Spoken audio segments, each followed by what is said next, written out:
తెలంగాణలో పడ్డ ప్రతి వర్ష బొట్టు అది పడ్డకా నుంచి వాగుల్లో పడాలి.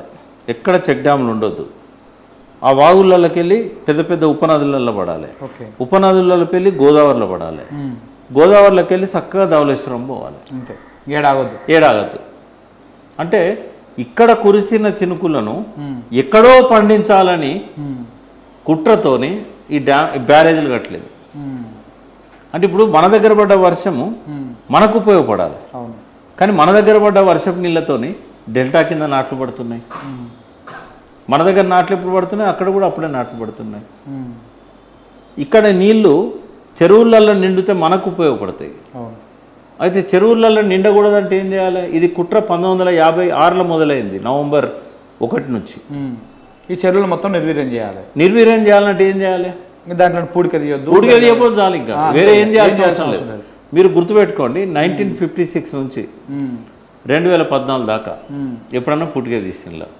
నేను గిట్లనే 96లో తెలంగాణ ఉద్యమం స్టార్ట్ చేసినప్పుడు మహబూబ్నగర్లో చాలా ఎమోషనల్గా ఈ కప్పుల్లాగా ఉండాల్సిన చెరువులన్నీ సాసర్లు అన్న నేను, పూటికతో నిండిపోయినాయని. అయితే అక్కడ ఒక ఇంజనీర్ విని ఆయనకు బడ్జెట్ రాగానే ఏం చేసిండే, పూటిక తీయడానికి డబ్బులు పెట్టిండు. ఆయన ఓన్ నిర్ణయంతో పెట్టిండు. సస్పెండ్ చేశారు. నీకు ఇచ్చిన పనులలో పూటిగా తీయమని లేదు, నువ్వు ఎందుకు తీసినావు? అంటే పూటిగా తీస్తే 2 లాభాలు ఉంటాయి తెలంగాణకు.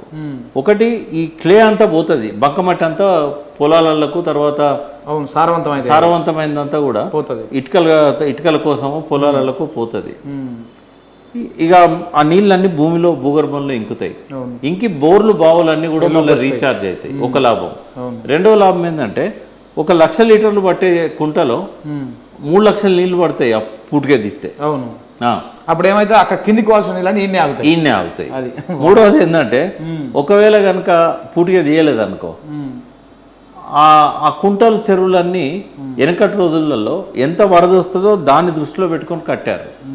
అయితే ఈ పూటిక నిండే వరకు ఏమైంది, 1/3 పడిపోయినాయి, 1/4, 1/5 పడిపోయినాయి. అప్పుడు రాత్రి కురిసిన వర్షానికి ఈ కుంట దిగుతుంది, కట్టలు దిగేటి. అయితే అప్పుడు ఎడ్డింగ్లు ఏముండేది తెలుసా? రాత్రి భారీ వర్షం 100 చెరువులకు గడ్డి, ఒక్కోసారి 300 చెరువులకు గడ్డి. ఎందుకంటే గొలుసు చెరువులు కదా, ఒక్క కుంట దిగుతాయి, అన్ని కుంటలు దిగుతాయి. ఆంధ్ర వాళ్ళకి కావాల్సింది అదే. గలగల గోదావరి తరలిపోతుండాలి. అటు గోదావరి కృష్ణనే కాకుండా మన భూమి మీద పడేటువంటి సుక్క కూడా కిందికి వెళ్ళి అందుకే పోవాలి. మనది ఉన్నాయి 2 బేసిన్లు కదా. ఆంధ్రలో 47 బేసిన్లు ఉన్నాయి. ఈ 2 కలుపుకుంటే ఆంధ్రలో 47 బేసిన్లు ఉన్నాయి. పెన్నా బేసిన్ పెద్దది, అక్కడ 97 టీఎంసీలే. బట్ ఈ 2 బేసిన్లు 1000కి పైన టీఎంసీలు ఉన్న బేసిన్లు. వాళ్ళకి ఏంటంటే తెలంగాణలో పడ్డ వర్షపు నీళ్ళ మీద ఇప్పుడు కూనంనేని గారు ఈ రకమైనటువంటి స్టేట్మెంట్ ఇవ్వడం ఏమైనా కుట్ర ఉందా? అలా పోవడానికి చెప్తున్నాను. 3000 టీఎంసీలు అనేవి జూలై నుంచి సెప్టెంబర్ దాకా, మ్యాక్సిమం అక్టోబర్ దాకా ఉంటాయి.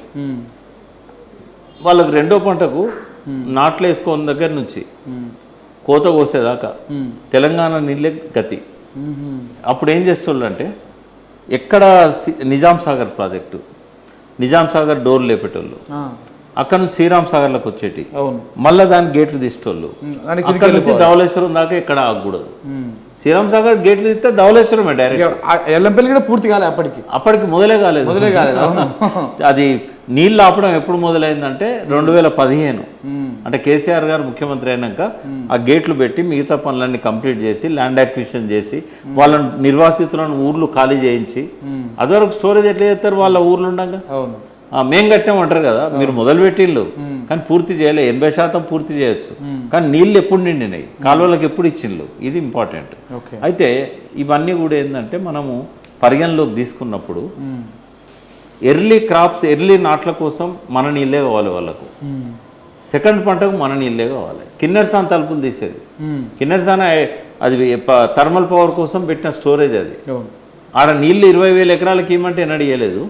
ఆ తలుపులు మాత్రం దీనికోసం లేపేటోళ్ళు. తాలిపేరు అని ఒక ప్రాజెక్ట్ ఉంది, నీకు తెలుసో తెలియదు.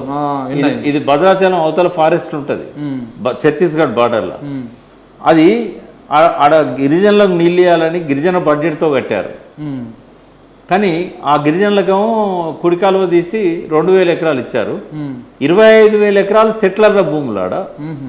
మళ్ళీ అందులో స్టోరేజ్ అంతా కూడా ధవళేశ్వరంలో ఎప్పుడు నీళ్ళు అవసరం ఉంటే అప్పుడు తాలిపేరు తలుపులు లేపుతారు. అబ్బా. అంటే